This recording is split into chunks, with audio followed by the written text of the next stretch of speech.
गजाननं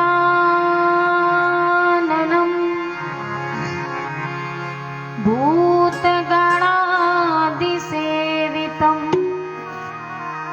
कपित्थजम्बो फलचारुभक्षणम्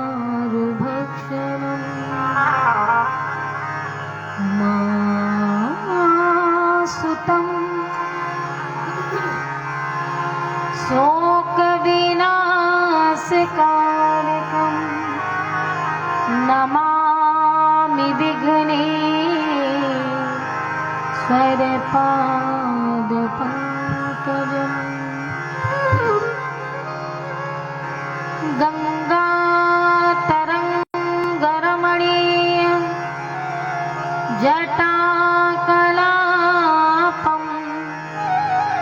गौरी निरन्तरविभूषित वामभागम्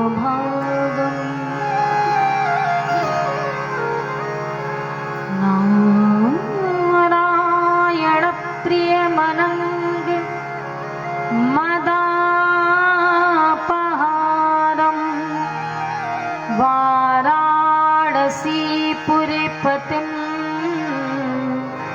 भज विश्वनाथम्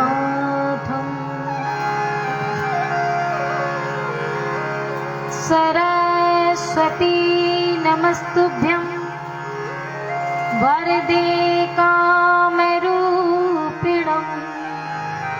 कथारम्भं करिष्यामि सिद्धे भवतु मे प्रभु। वन्दे विदेहतनया पदपुण्डरीकं कैशोरसौरभ समाहितयोगचित्तम् हन्तुं त्रितापमनिशं मुनिहंससेव्यं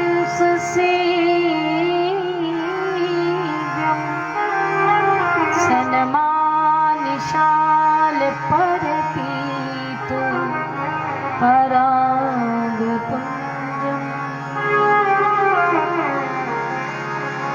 अतुलितबलधामं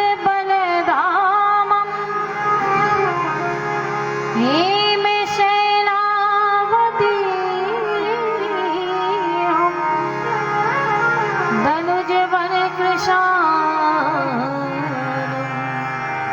ज्ञानिनामग्निगण्यं सकलगुणनिधानं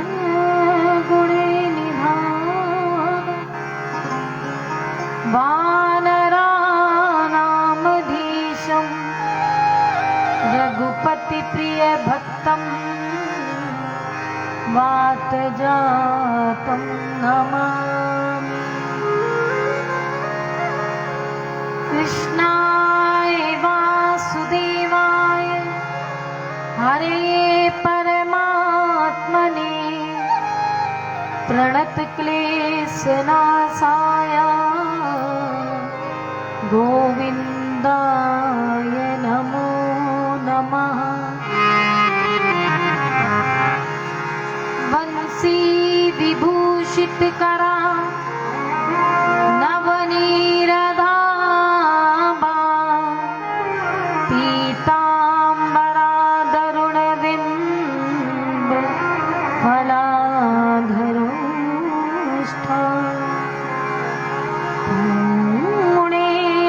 पूर्णेन्दुसुन्दर मुखादरविन्दुनेत्रात् कृष्णात् परं किमपि तत्त्वहं न जाने।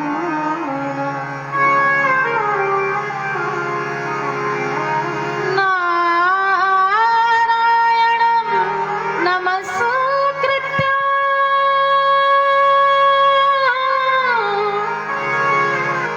नरं चैव नरोत्तमं देवी सरस्वती व्यासं ततो जय मुदीरे।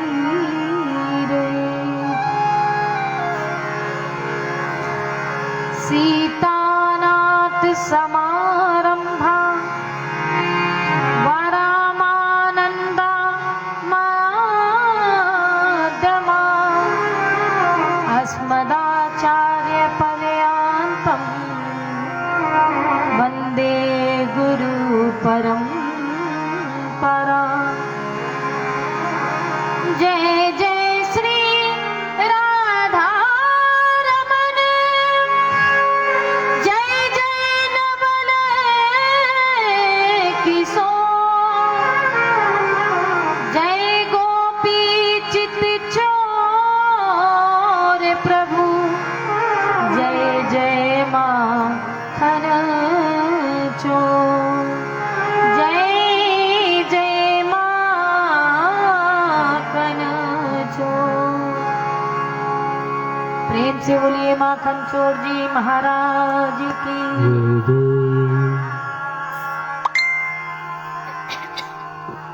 बांके बिहारी लाल की, राधा रानी सरकार की, शंकर भगवान की, हनुमंत लाल जी महाराज की, सरस्वती मैया की, दुर्गा मैया की, समस्त ग्राम के सभी देवी देवताओं की जय जय श्री राधेश्याम। थोड़ा सा गेन बढ़ा दो बस।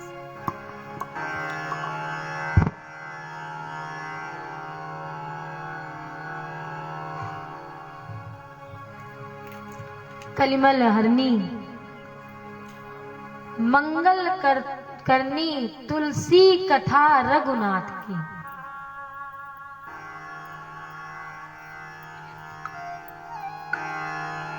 आज कथा का चतुर्थ दिवस है और चतुर्थ दिवस की कथा में मध्याह्न कालीन की बेला में हम सब लोग उपस्थित होते हैं। तो जहां तक मेरी आवाज पहुंच रही हो, हम अपने सभी भक्तों को पुकार रहे हैं कि आएं और आ करके पांडाल की शोभा बढ़ाएं। कल के सुंदर पावन प्रसंगों में हम सभी भक्तों ने श्रवण किया, सुंदर महाभारत का चरित्र सुना। इसके बाद कुंती की अंत्येष्टि कराई गई। तदुपरांत युधिष्ठिर जी ने अपने पौत्र को राजा बनाया।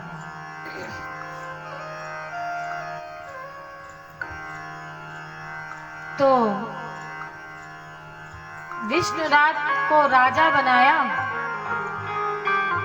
और एक रात्रि राजा बने रहे। आज की कथा यहीं से प्रारंभ होगी। आइए दो पल प्रभु नाम का संकीर्तन करें।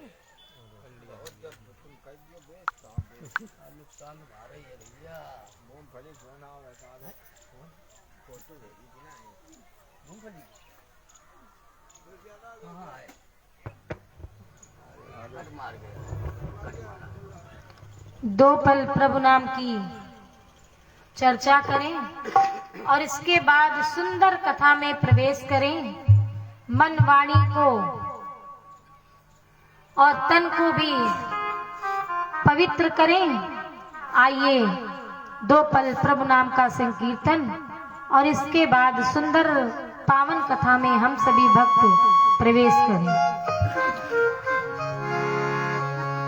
श्री कृष्ण गोविंद हरे मुरारी, हे नाथ नारायण वासुदेवा।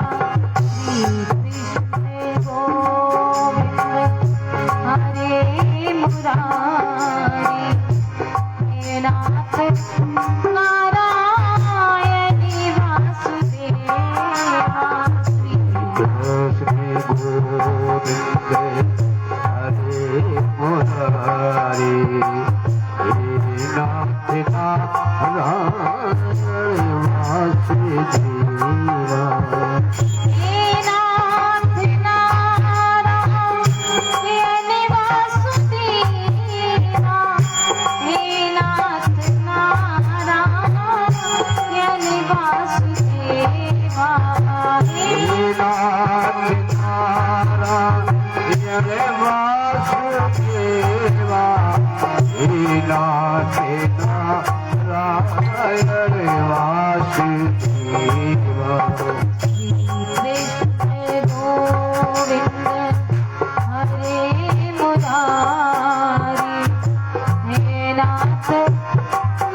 बोलिए राधा कृष्ण जी महाराज की।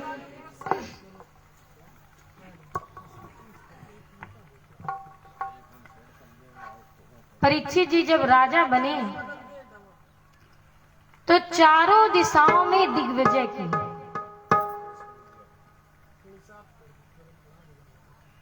चारों दिशाओं में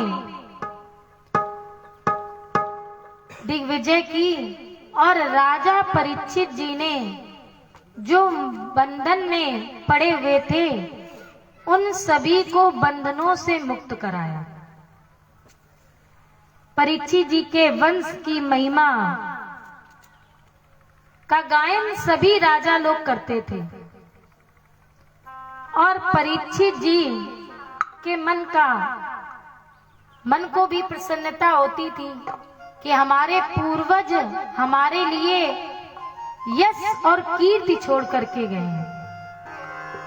तो हमें भी चाहिए, बुजुर्गों को भी चाहिए कि ऐसा कार्य करके जाएं कि जब इस संसार से जाएं तो आपके नाम से आपका परिवार जाना जाए। परीक्षित जी के पूर्वजों के कारण जितने भी राजा होते थे वो समस्त राजा प्रशंसा करते थे। एक दिन भरतवंशी राजा सरस्वती के पवित्र किनारे पर गए और राजा ने अपने कवच को उतारा। इधर परीक्षित जी ने एक सुंदर दृश्य देखा। एक गाय थी जो बड़ी ही दुबली पतली थी और एक बैल है जिसके 3 पांव टूटे थे और एक पांव पर खड़ा था और ये आपस में मिलकर के बात कर रहे थे। गाय कौन है? गाय है धरती। और बैल कौन है? बैल है धर्म। तो धरती और धर्म में आपस में बात होने लगी, चर्चा होने लगी।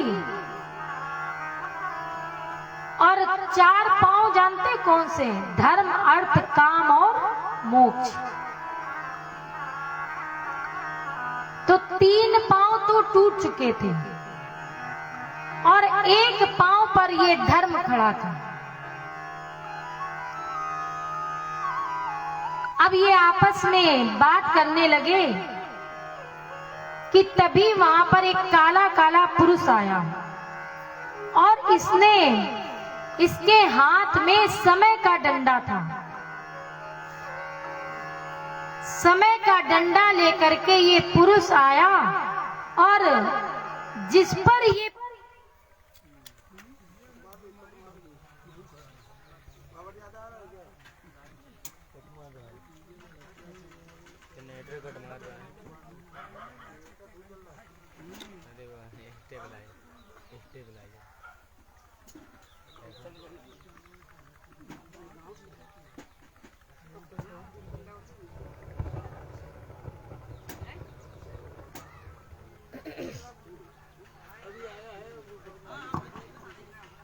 प्रेम से बोलिए बांके बिहारी लाल की। तो जिस पैर पर ये खड़ा था धर्म रूपी बैल जिस पांव पर खड़ा था, ये काला काला जो पुरुष आया उसी पांव पर इसने प्रहार करना प्रारंभ कर दिया। उसी पर डंडा मारना प्रारंभ कर दिया। परीक्षित जी ने जब देखा कि मेरे राज्य में ये अन्याय कैसे होने लगा, तो परीक्षित जी ने तलवार निकाली और तलवार निकाल करके गंभीर गर्जना की। बैल तू ठहर जा, तू कौन है? तुम दान लिखते रहो।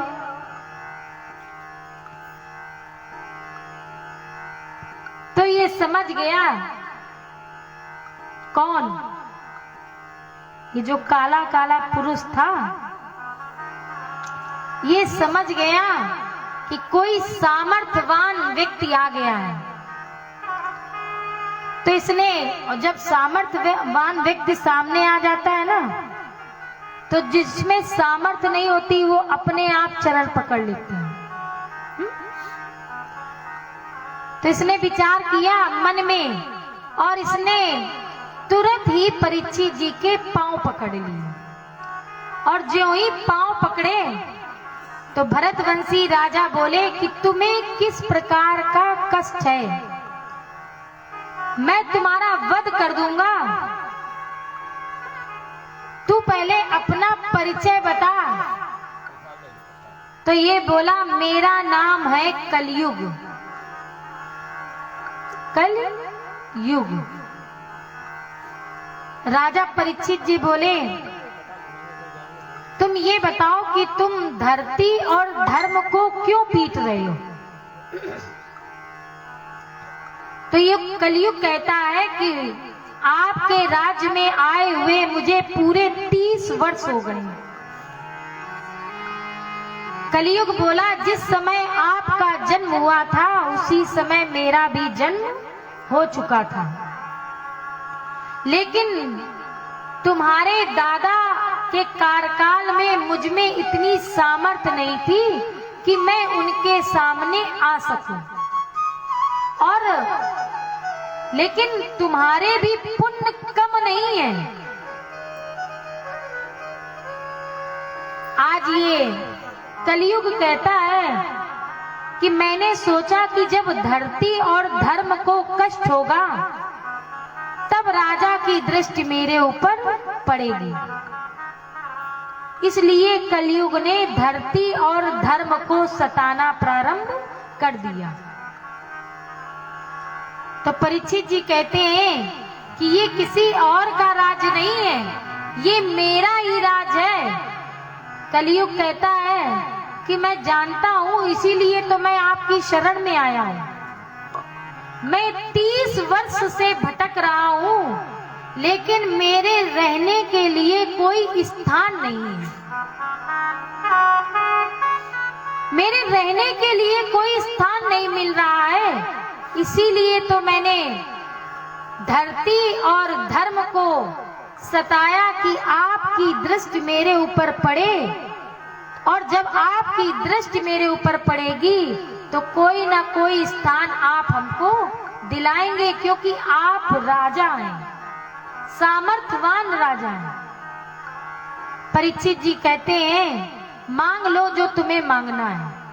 तो आइए प्रथम श्लोक भोले बाबा के चरणों में समर्पित करते हुए आज की सत्संग सभा बेला को प्रारंभ करें।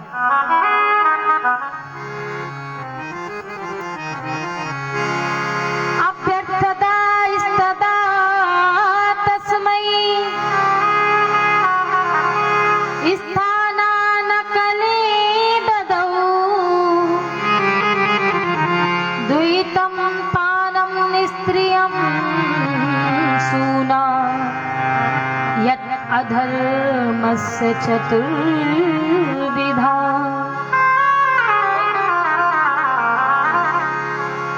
अभ्यर्थदा इस्तदा तस्मै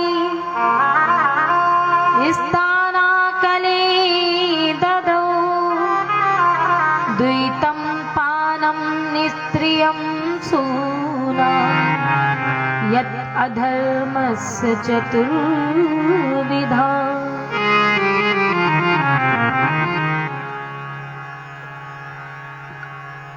राजा परीक्षित जी ने कलयुग के रहने के लिए 4 स्थान दिए। कितने स्थान दिए? 4। अब तो कथा याद होने लगी होगी, तुम्हें तो याद ही होनी चाहिए तुम लोगों को, है? तो 4 स्थान दिए। पहला स्थान दिया द्वैतम। द्वैतम माने हाँ, जहां जुआ खेला जाए। और क्यों बोले? यहाँ तो जुआ खेला नहीं जाता। हाँ, कह रहे ऐसा कोई गांव नहीं, अगल बगल भी नहीं खेला जाता है। ये तो बहुत अच्छी बात है भाई। कौन सा गांव है ये? कुंदौली। कुंदौली में तो कोई भी जुआ खेलता ही नहीं, क्यों परीक्षित जी? माता जी सही है कि नहीं? जुआ कोई नहीं खेलता है, कहीं नहीं, सबको ही खेला। प्रेम से बोलिए। तो जहां जुआ खेला जाता है वहां क्या रहता है? कलयुग। क्योंकि परीक्षित जी ने स्थान दिए हैं कलयुग को। द्वैतम, जहां जुआ खेला जाए कलयुग तुम वहां रहो। दूसरा स्थान दिया है पानम। पानम माने क्या? पीना। हाँ, मदिरा पान। और पीने वाले पता क्या कहते हैं? हैं? पीने वाले सब ढूंढ लेते हैं। समुद्र मंथन की कथा याद आ जाती है तुरंत। अच्छा, शंकर जी, हमारे भैया कह रहे शंकर जी पीते हैं। शंकर जी तो बहुत कुछ पीते हैं, जहर भी पीते हैं। हाँ, तब उनका नाम नीलकंठ पड़ा है।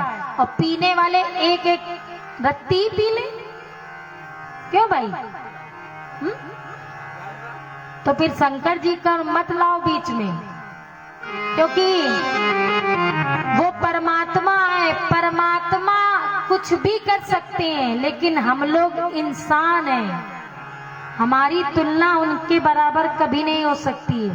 वो सामर्थ्यवान व्यक्ति हैं, और सामर्थ्यवान व्यक्ति को सब शोभा देता है। हम लोग सामर्थ्यवान नहीं हैं। प्रेम से बोलिए। तो भैया ज्यादा नहीं कहेंगे, नहीं दान दक्षिणा आना बंद हो जाएगा। प्रेम से बोलिए। तीसरा स्थान दिया स्त्रियम, जहां स्त्री के साथ कुसंग किया जाता हो। मर्यादित भाषा है, आप लोग समझदार हैं, तो वहां जाकर के तुम कलयुग निवास करो। और चौथा स्थान दिया अधर्म, जहां अत्याचार हो, पापाचार हो, दुराचार हो, कलयुग तुम वहां निवास करो। भाई जहां लड़ाई झगड़ा होता है वहां क्या होता है? कलयुग रहता है। भाई भाई में प्रेम ना हो और रोज लड़ाई होती हो तो वहां कौन रहता है? कलयुग रहता है। तो ये अब आप पर हमने निर्णय छोड़ दिया है कि आप कलयुग को प्रवेश कराना चाहते हैं या भगवान के भजन और उनकी भक्ति को। जब कलयुग को 4 स्थान ये दिए गए तो कलयुग कहता है राजा से कि अरे आपने हमें बिल्कुल छटे हुए स्थान दिए, कोई अच्छा स्थान दीजिए हमें भी। तब कलयुग ने कहा, जब कलयुग ने प्रार्थना की तो राजा ने कहा कि तुम ऐसा करो कि तुम सोने में निवास करो।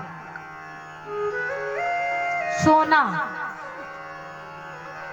और एक बात हम आपसे कहें, हम हर कथा में कहते हैं भैया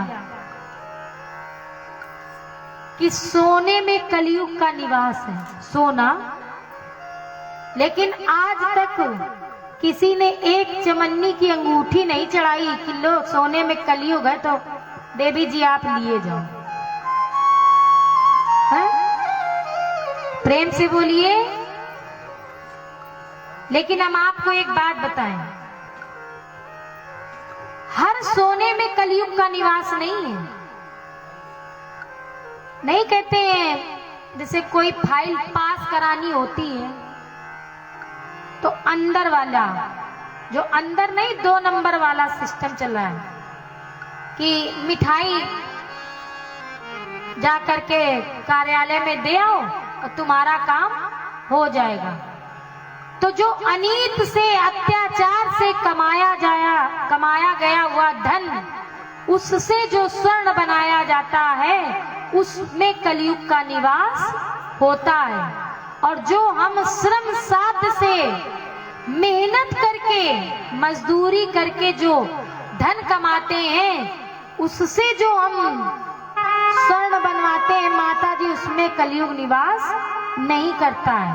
नहीं, माता जी कहें लो देवी जी तो अपनी ही कथा सोचने लगी कि कुछ सोना ही चढ़ जाए। प्रेम से बोलिए।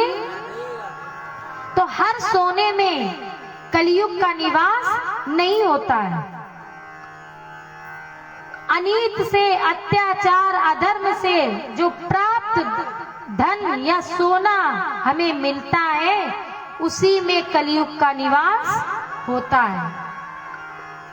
इधर जरासंध का जीता हुआ एक मुकुट था जो भीम ले आए थे। यद्यपि भगवान ने बहुत मना किया भीम को कि इसको मत ले चलो, ये क्या करोगे? तो भीम कहते हैं कि हम इसको ले चलेंगे तो हम दिखाएंगे जा करके कि हमने विजय प्राप्त की है। तो कलयुग ने क्या किया, उसी मुकुट में जाकर के चुपचाप बैठ गया।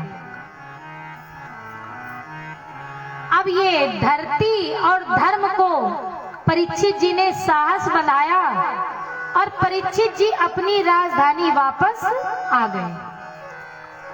15 वर्ष तक फिर परीक्षित जी ने राज किया। कोई कोई ग्रंथ कहते हैं, अन्यान ग्रंथ, कि परीक्षित जी के मुकुट पर वही तत्कालीन कलयुग बैठ गया। लेकिन यदि आप लोग तत्कालीन कलयुग को बिठाएंगे तो फिर परीक्षित जी जब लौट करके आए हैं और 15 वर्ष फिर परीक्षित जी ने राज किया है।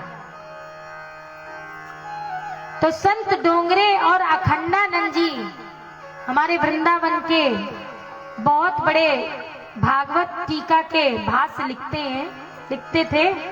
तो उनके भाष्यों में लिखा है कि कलयुग तुरंत नहीं बैठा। कलयुग ये जरासंध का जो मुकुट था इसमें जाकर के चुपचाप बैठ गया। इसके बाद राजन परीक्षित जी ने 15 वर्ष और राज किया। और ये एक दिन राजा, जब इनकी अवस्था 45 वर्ष की हो गई तो इनका असली नाम आपको हमने अवगत ही करा दिया। तो जब इनकी अवस्था 45 वर्ष की हो गई तो राजा एक दिन शिकार खेलने के लिए वन की ओर गए।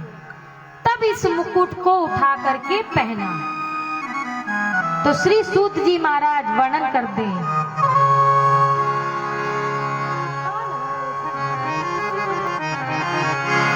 एकदा धनुरुद्यम विचरण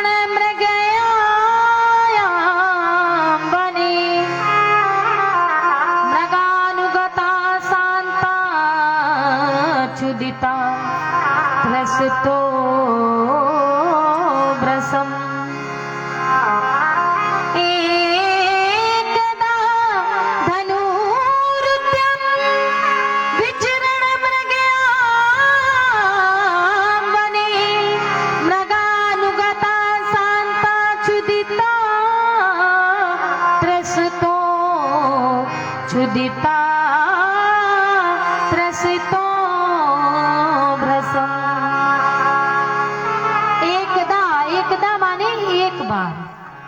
और एक बात आपको बताएं, एकदा शब्द का प्रयोग अगर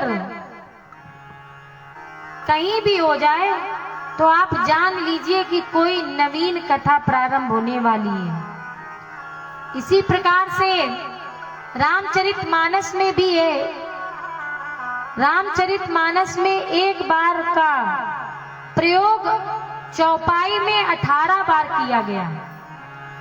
एक बार भूपत मन माई, एक बार त्रेता जुग माई, एक बार भरी मकर नहाए, एक बार करतल कर बीना, बहुत बार। और एक बार का प्रयोग एक दोहे में किया गया है।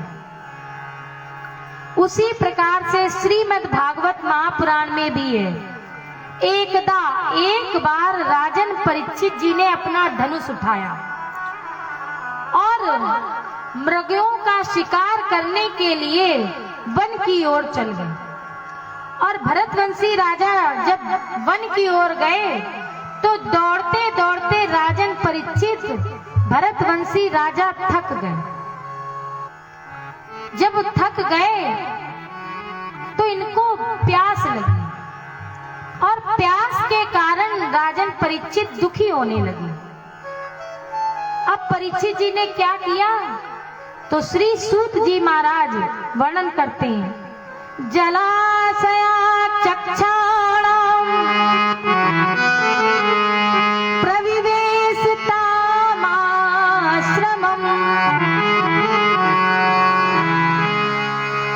ददर्श मुनिमा मासीनं शान्तं मीलितलोचनम्। कौन सा राग बजा रहे हैं? भैरवी। जलाशया चक्षाणाम प्रविवेशितमाश्रमम्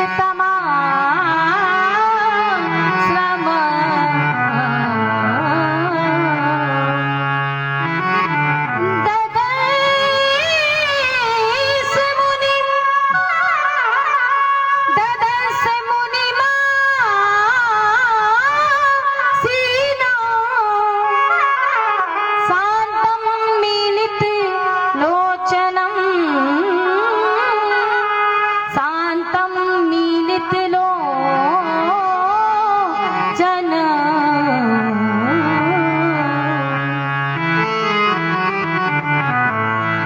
परीक्षित जी महाराज जलाशय की तलाश कर रहे हैं, लेकिन जल की आस है। जलाशया जल की इच्छा है तो जल ढूंढ रहे हैं, लेकिन कोई सरोवर नहीं दिखाई पड़ रहा है।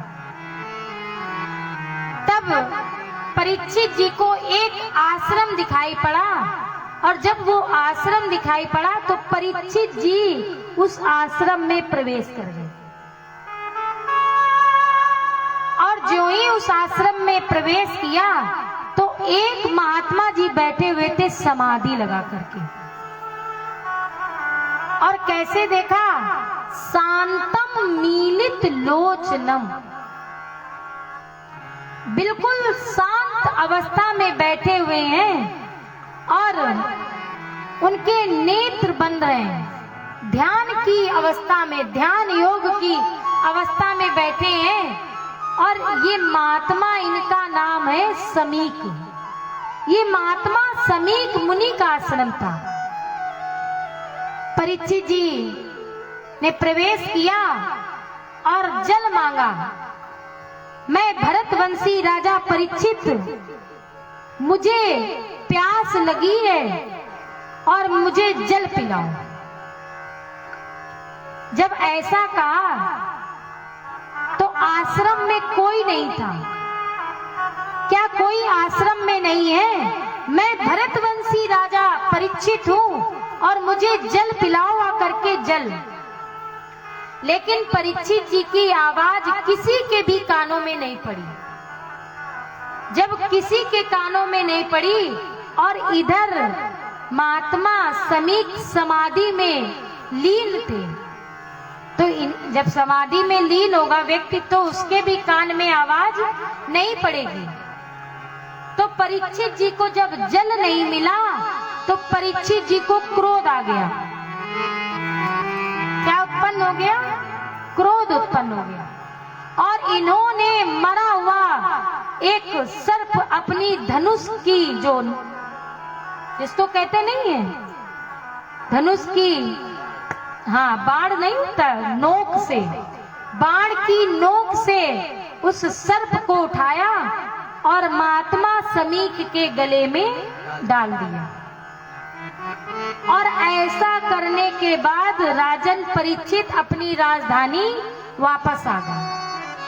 और जब अपनी राजधानी वापस आ गए तो जो वहां समीक मुनि के आश्रम में जो शिष्य थे, उन शिष्यों ने जा करके जब समीक के पुत्र को बताया, किसको? श्रृंगी को। तो श्रृंगी को जब बताया तो इन्होंने कौशिकी नदी से जल लिया और जल लेकर के मंत्र से राजा परीक्षित को श्राप दे दिया, तक्षका सप्तमी हनि, तुम्हारी 7 दिन में मृत्यु हो जाए।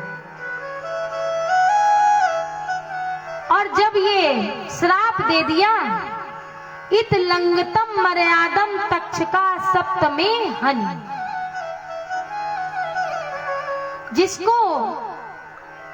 जिसने ना विचार किया ना कुछ सोचा और केवल जल लेकर के मंत्रों के द्वारा राजन परीक्षित को श्राप दे दिया। आज इन्होंने कहा, जिसको साधु और संत में, महापुरुषों में भेद नहीं है, ज्ञान नहीं है, किसी प्रकार का कोई अंकुश नहीं है, ऐसे कुलंगार राजा को मैं श्राप देता हूं।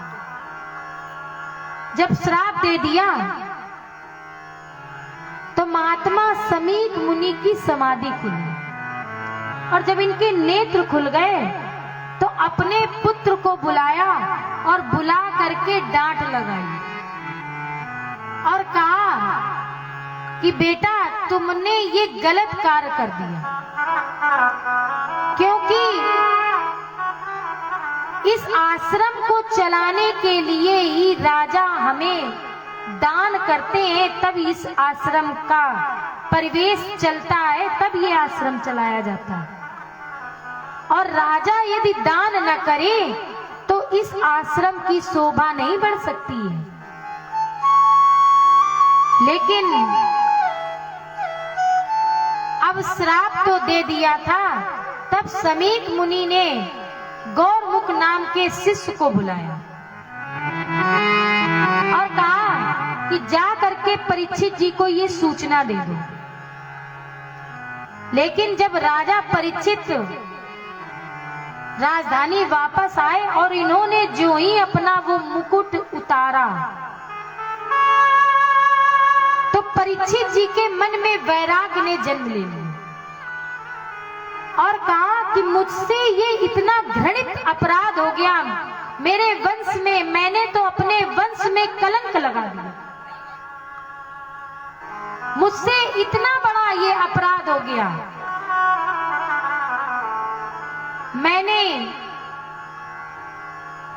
अपने राज्य में बड़ा ही घृणित कार्य कर दिया और इनके मन में जब ऐसी भावना आ गई, इधर गौरमुख के शिष्य ने परीक्षित जी को जाकर के बताया कि तुम्हारी 7 दिन में मृत्यु हो जाएगी। परीक्षित जी ने कहा कि परीक्षित जी के मन में पहले से ही वैराग्य ने जन्म ले लिया था, तो परीक्षित जी ने अपने पुत्र जन्मेजय को राजा बना दिया और राजपाट सौंप करके परीक्षित जी शुक्रताल के शुक्र तीर्थ पर आ गए। शुक्रताल के दक्षिण किनारे पर उत्तर की ओर मुख करके राजा परीक्षित जी बैठ गए। अब जब सब संतों को पता चला तो सब संत एकत्र होने लगे। अत्रि, वशिष्ठ, शरद्वान, अंगरा, पाराशर, विश्वामित्र, परशुराम, समस्त संत एकत्र हुए। और जब समस्त संत एकत्र हुए तो परीक्षित जी ने कहा कि मेरा एक प्रश्न है, आप लोग महापुरुष हैं, संत हैं, तो आप ये बताइए कि इस म्रियमाण जगत में जीव को कल्याण के लिए क्या करना चाहिए। और जिसकी मृत्यु निकट हो उसे क्या करना चाहिए। लेकिन इस प्रश्न का कोई उत्तर नहीं दे सका। इस मरण धर्मा संसार में जीव को क्या करना चाहिए और परीक्षित जी जिसकी मृत्यु निकट हो उस व्यक्ति को क्या करना चाहिए। जब इस प्रश्न का किसी ने भी उत्तर नहीं दे पाया तो पूर्व की दिशा से 16 वर्ष के एक बालक, जिनका बड़ा ही सुकुमार शरीर था,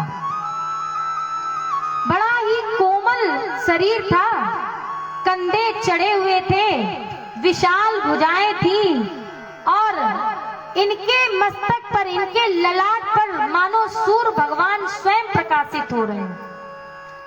जिसको गंदे जल में और गंगा जल में कोई अंतर नहीं पता था, ऐसे जो संसार में भेदभाव नहीं करते थे, ऐसे श्री सुखदेव जी महाराज पधारे और सब संत खड़े हो गए। सब ने श्री सुखदेव जी महाराज का स्वागत किया, सत्कार किया। तो आइए हम लोग भी श्री सुखदेव जी महाराज का स्वागत करें और हमारे अंशुल जी परीक्षित जी से श्री सुखदेव जी का पूजन कराएं। प्रेम से बोलिए श्री सुखदेव जी महाराज की।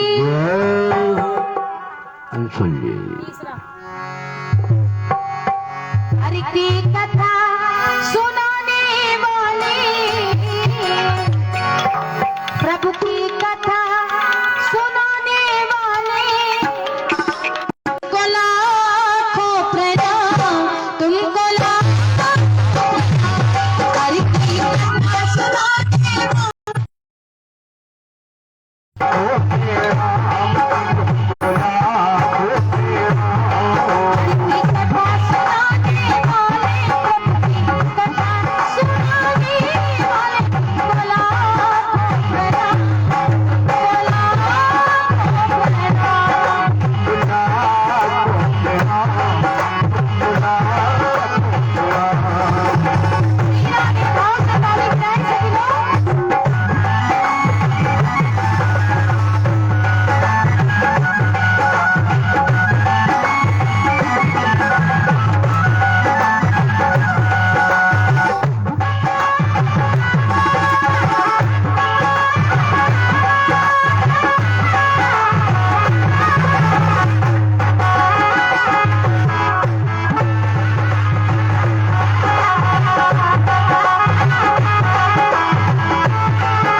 महाराज आए और इनके मस्तक पर तेज चमक रहा था, और आते ही आते सीधे सीधे आकर के आसन पर बैठे।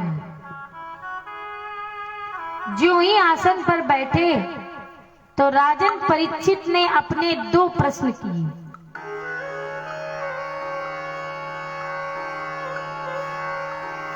कि इस म्रियमाण जगत में जीव को अपने कल्याण के लिए क्या करना चाहिए, संसार के कल्याण के लिए क्या करना चाहिए, और जिसकी मृत्यु निकट हो उसे क्या करना चाहिए। कोई बात? अच्छा, प्रेम से बोलिए। श्री सुखदेव जी को परीक्षित जी ने साष्टांग प्रणाम किया और उनका पूजन किया। और जब ये प्रश्न श्री सुखदेव जी महाराज ने राजन परीक्षित के सुने तो बोले, अरे राजन, तुमने तो बहुत ही अच्छा प्रश्न किया। जीव तो अपने कल्याण के लिए, भगवान आ जाए अगर आपसे कह दे कि कुछ मांग लो तो आप क्या मेरे लिए मांगोगे? हैं? आप तो सीधे कहोगे भैया हमें चाहिए, इन्हें दो चाहे ना दो, हमें दो।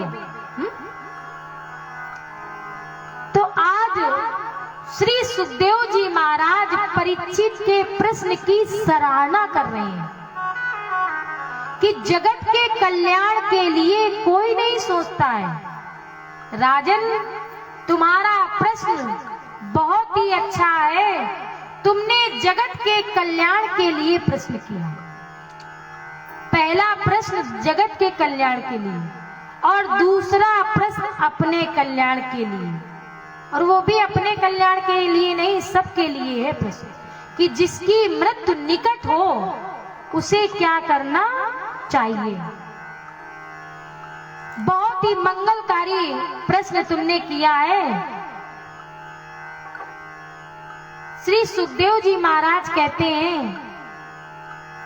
कि इस संसार में जो भी आया है उसको इस संसार को छोड़ करके जाना ही पड़ेगा।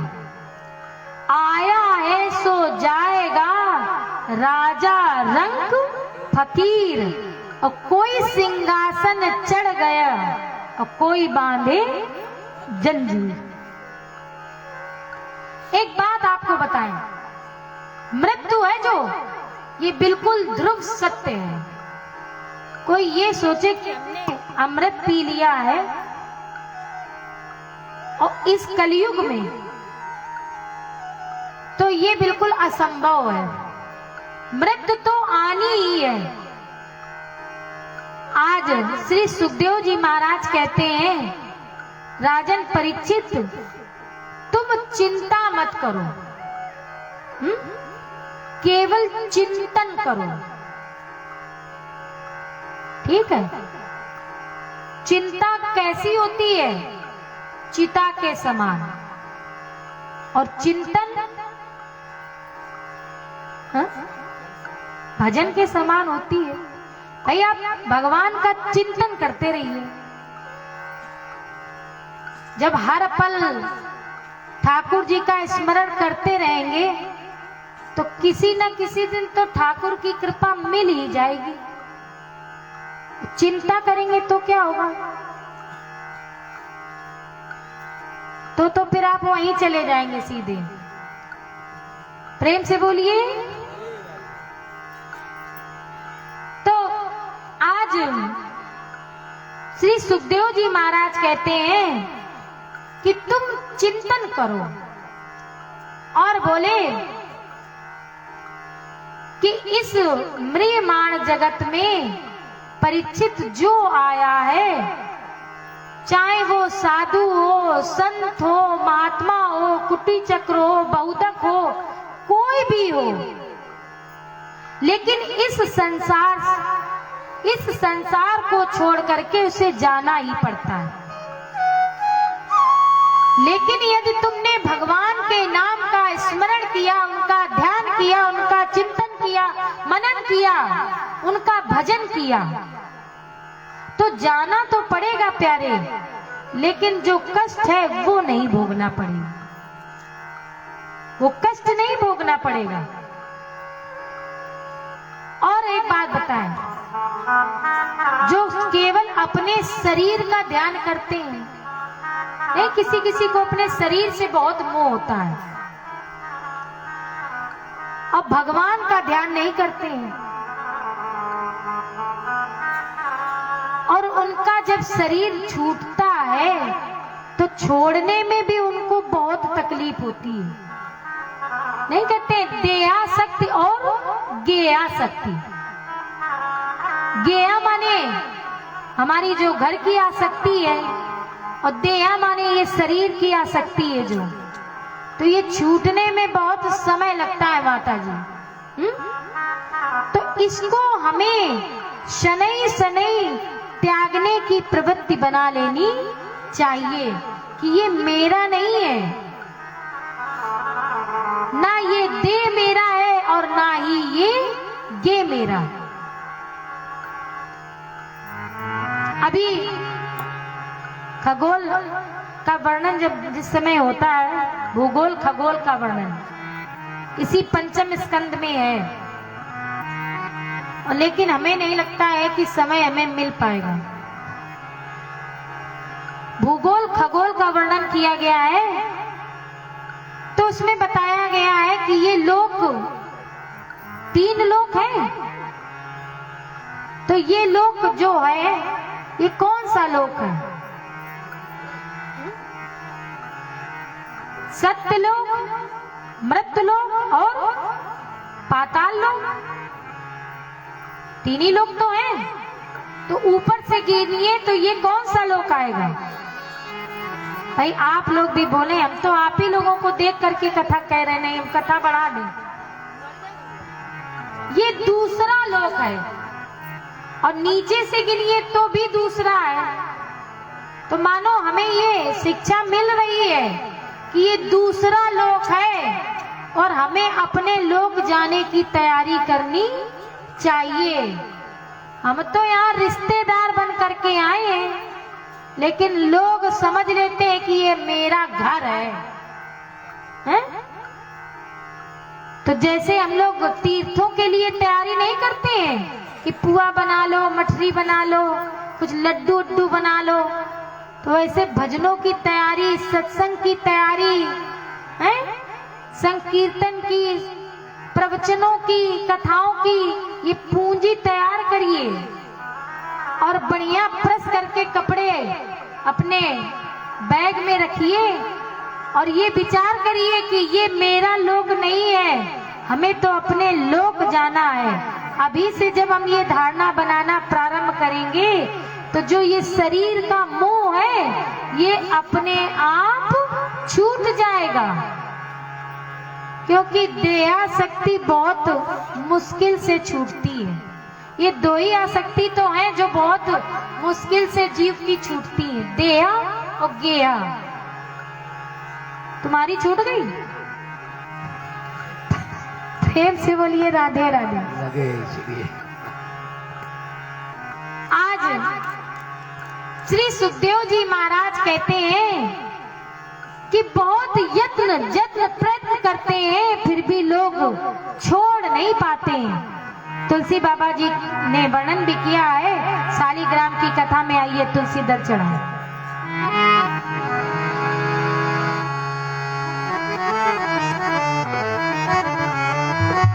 कोटि कोटि मुनि यतन कराई, जय सिया रामा, जय सिया रामा। कोटि कोटि जय सिया राम, जय सिया राम।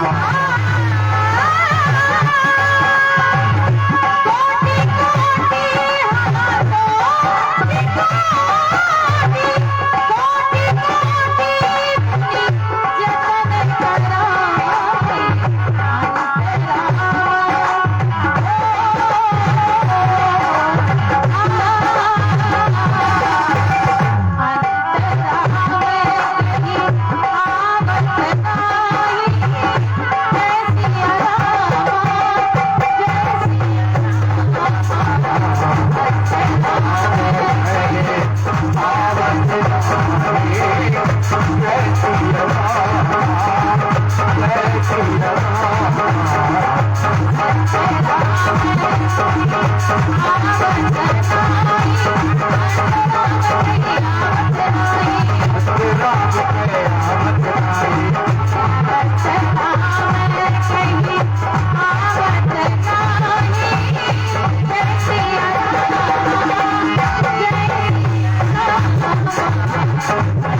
दर्शन कराएं। बड़े बड़े साधक सिद्ध योगी तपस्वी यज्ञ करते हैं, तप करते हैं, जप करते हैं, प्रयास करते हैं, लेकिन फिर भी अंतराम कई आवत नहीं। मरते समय मुख से राम नाम नहीं निकलता है। क्यों नहीं निकलता है माता जी? निकलता इसलिए नहीं है, वो जो घी वाली चाबी नहीं होती है? तो आसक्ति तो घी की चाबी में। और मरते समय नातिन कह रही है, दादी राम राम कहो। अब दादी ने जिंदगी भर कभी राम राम कहा हो तो मरते समय मुख से निकले? जिंदगी भर तो घी कहाँ रखे, बहू से छिपाएं, किससे छिपाएं हैं? ये मलिया कहाँ छुपा के रखी? तो जिंदगी भर लोग लगे रहते हैं कहाँ दाम, कहाँ दाम, और जब मरते हैं तो फिर दामी दाम निकलता है, राम राम कहाँ निकलता है? लोग कहते हैं अरे भैया तुलसी का दल डाल दो, जल्दी गंगा जल डाल दो। तो उसको डालने से क्या फायदा? इसीलिए प्रारंभिक अवस्था हमारी जब प्रारंभ हो जाए तो राम नाम, कृष्ण नाम, राधा कृष्ण, जिसमें हमारी श्रद्धा हो, जिसमें हमारी आसक्ति हो, वो नाम हमें लेना प्रारंभ कर देना चाहिए। इसलिए बोला नहीं, बोल नाम नाम ले लो तूने जरी जवानी में, तो डूब कमर जा रे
भाई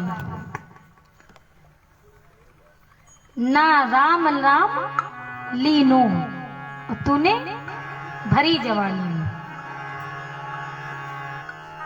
ये तो सबके लिए है। तो माता जी, जिसने भगवान का नाम नहीं लिया वो अंत समय कभी भी उसके मुख से राम नाम नहीं निकल सकता। लेकिन लोग कहते हैं कि हमें समय नहीं मिलता है। भाई सांसारिक व्यवस्था है, उसके बंधन है, और संसार में आए हैं, गृहस्थ हैं, तो हमें गृहस्थ में रह करके समय नहीं मिलता है। कोई कोई कहने लगता है कि हमारे पति को सुबह ही ड्यूटी जाना पड़ता है तो हमें भोजन बनाना पड़ता है। बिल्कुल ठीक, आप भोजन बनाइए, ये नियम सबके लिए। लेकिन जब आप भगवान के लिए 2 मिनट का समय निकालेंगी, ये आवश्यक नहीं है कि पहले आप भगवान का भजन करें तब भोजन बनाएं, तब तो पति भूखा ही चला जाएगा, तो ये तो और जघन्य अपराध हो जाएगा। पहले भोजन बनाइए, इसके बाद आप, जब पति चला जाए तब आपके पास समय है, फिर आप समय भगवान को दीजिए। और जब आप नित्य ये कार्य करना प्रारंभ कर देंगी, पहले दिन 2 मिनट, दूसरे दिन 4 मिनट, फिर 10, फिर 30, फिर 1, अपने आप आपकी आदत पड़ जाएगी। और फिर बिना भगवान का भजन किए जैसे बिना भोजन के व्यक्ति नहीं रहता है। और आपका जब आपकी आदत हो जाएगी तो बिना भगवान के भजन किए भी आप नहीं रह पाएंगे, क्योंकि ये आपकी आदत में नहीं है। तो आदत में हमें डालना पड़ेगा। तभी तो एक कवि ने गाया है, आदत बुरी संभाल ले बस हो गया भजन। कह रहे हम गा लो।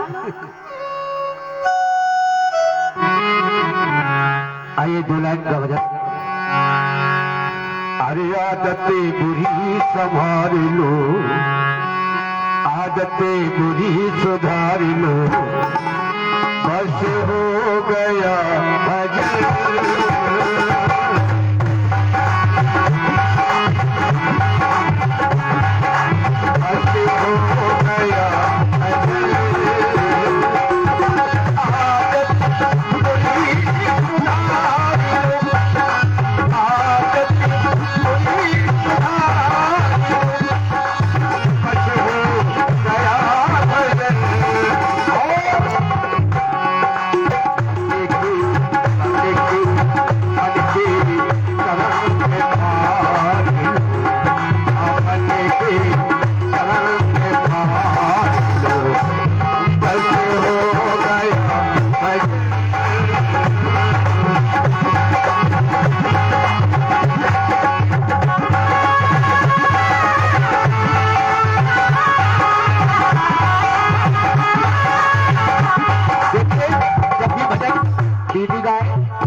तो आप लोग हाथ बांध के मत बैठे, क्योंकि प्रभु को अच्छा नहीं लगता है।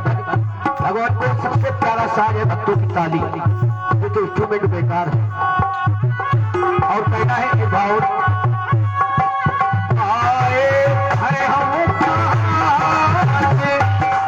जाना हमें कहा,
प्रेम से बोलिए बांके बिहारी लाल की। इसके बाद श्री सुखदेव महाराज ने योग की विधि बताई, और योग की विधि बताते हुए वर्णन करते हैं।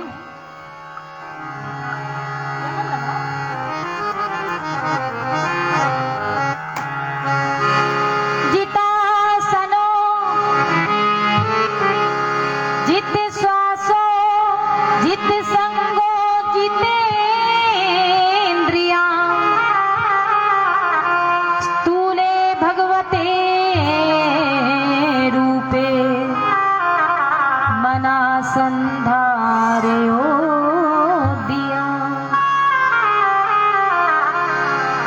जिता सनो जित सांसो जित संगो जिते इंद्रिया स्थूले भगवते रूपे मना संधार्यो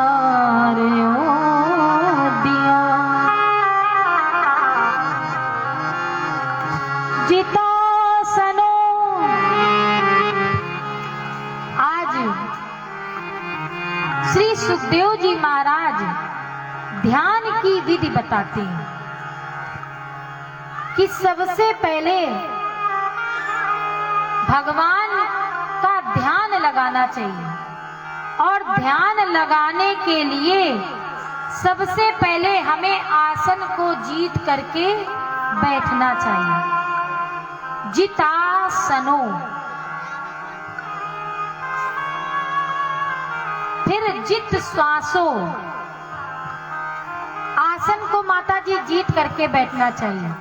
अब ये ऐसे नहीं कि कोई आया है तो अपना ऐसे बैठा है, कोई ऐसे बैठा है।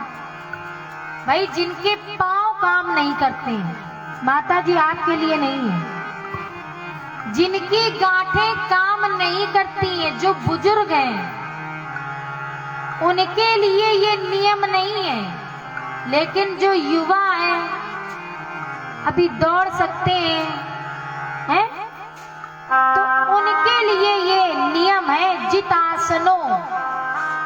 लो आपसी में अपना लड़ने लगी, लड़ो नहीं भाई, तुम्हारी जैसे इच्छा हो वैसे बैठो। हमारा काम है आपको बताना, मानना न मानना ये आप पर निर्भर करता है। प्रेम से बोलिए। जितासनो, सबसे पहले आसन को जीतिए, फिर जित श्वासों, श्वास को जीत करके रखिए। रामदेव बाबा बताते हैं प्राणायाम, सांस को ऊपर दाएं से खींचना, फिर बाएं से फेंकना, बाएं से खींचना, फिर दाएं से। तो श्वास को जीतिए। जित संगो, माता जी ये आपके लिए, माता जी जित संगो। देखो कोरोना है, थोड़ा थोड़ा दूर बैठा करो, है ना। कोरोना चल ही रहा है, ऐसा तो है नहीं कि कोरोना समाप्त हो गया है। और माताओं के लिए विशेषकर अपना थोड़ा डिस्टेंस बना करके बैठिए, तो आपस में थोड़ी दूरी भी हो जाएगी, तो वार्तालाप भी कम हो जाएगी। प्रेम से बोलिए। जित संगो, संग माने जानती क्या होता है? संग माने होता है साथ। तो जो सखियां आप ले करके आई हैं, वही आप लोग आपस में ही अगर भेदभाव होने लगेगा तो गलत है ना। जित संगो, अपने संग को जीत करके रखिए। और जितेंद्रिया, हमारी जो इंद्रियाएं हैं, तो इन इंद्रियाओं में बुद्धि के अंकुश लगाइए। और जब अंकुश लगाएंगे तो इनमें ये जो परपंच का अंकुश है, इसको लगा करके रखना चाहिए। और भगवान की कथाओं को बुद्धि के माध्यम से अपनी इंद्रियों में प्रवेश कराना चाहिए। प्रेम से बोलिए। और अपने मन को श्री ठाकुर जी के चरणों से हमें लगाना चाहिए। इसके बाद भगवान के विराट स्वरूप का ध्यान करें। इस प्रकार से श्री सुखदेव जी महाराज ने ध्यान की विधि आज राजन परीक्षित जी को बताई और कहा कि राजन परीक्षित, विभिन्न प्रकार के मत हैं और तुम ठाकुर जी के चरणों से अपना ध्यान, अपना योग, अपनी धारणा और अपनी सांसों को जीत करके बैठे। इसके बाद श्री सुखदेव जी महाराज ने राजन परीक्षित से कहा कि भगवान जन्म क्यों लेते हैं, भगवान के अवतार क्यों होते हैं, ये कथा मैं तुम्हें सुनाता हूं। तो आइए सुंदर ये कथा सुने। उसके पूर्व नहीं होगा कुछ भी, क्योंकि भजन हो ही चुके हैं 2-3, और समय की सूची बढ़ रही है। और आज कथा हमारे गुड्डू भैया ने हमें संकेत कराया कि प्रहलाद चरित तक कथा हो जानी चाहिए। क्योंकि कल ठाकुर जी का जन्म उत्सव है, तो भाई जन्म उत्सव तो मनाया ही जाएगा। और प्रयासरत हैं, प्रयासरत नहीं है, चिंता मत करो। कथाएं सबको आती हैं, क्योंकि हर जगह कथा ही हो रही है। ऐसा नहीं कथा का प्रसंग किसी को याद नहीं है, याद सबको है, लेकिन हम सबका स्पर्श करते हुए। और कल बाल कृष्ण भगवान का जन्म उत्सव बड़ी ही धूमधाम से मनाएंगे। तो आप लोगों के यहाँ, जिनके यहाँ भी दूध दही होता हो, तो खूब व्यवस्था करें। हमारे वृंदावन में दूध दही की नदियां आज भी बहती हैं, दूध दही की कमी नहीं है। किसी भी आश्रम में चले जाइए, आपको छाछ पीने को मिलेगी। तो ना यहाँ पर दूध दही की नदियां बहें, तो कम से कम सबके मुख तो गीले ही हो जाए। क्यों भाई? तो इतनी व्यवस्था आप लोगों को करनी है। और जो भी लुटाना चाहे, जितना भी लुटाना चाहे, सोना चांदी हीरा मोती है, 1 बीघा 2 बीघा, जिसकी जो श्रद्धा बने, तो अपना भैया आज ही से व्यवस्था में लग जाइए। अब दान देने का समय आ रहा है कल। क्यों? हमारे साउंड वाले भैया भी सोच रहे हैं कल दान लेने का समय आ रहा है। तो प्रेम से बोलिए।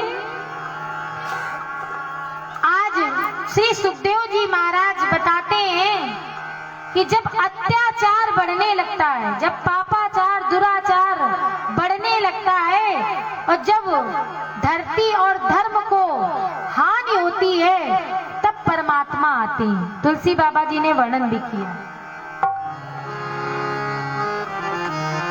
जब जब होय धर्म के हानि, जब जब होय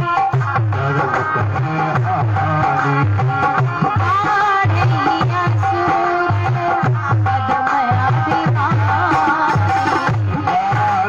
आढ़ी असुर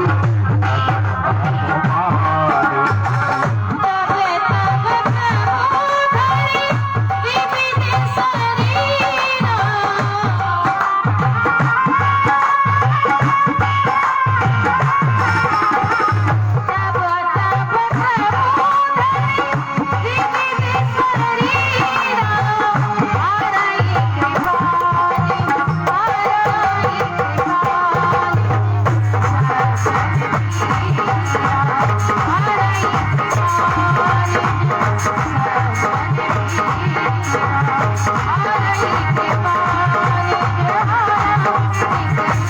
अभिमानी, जब धर्म को ग्लानि होती है, तब भगवान का जन्म होता है। इसके बाद सुंदर श्री सुखदेव जी महाराज ने सृष्टि का वर्णन किया। एक बार भगवान नारायण क्षीर सागर में शयन कर रहे थे कि भगवान के मन में विचार आया कि अभी तक मैंने अनेक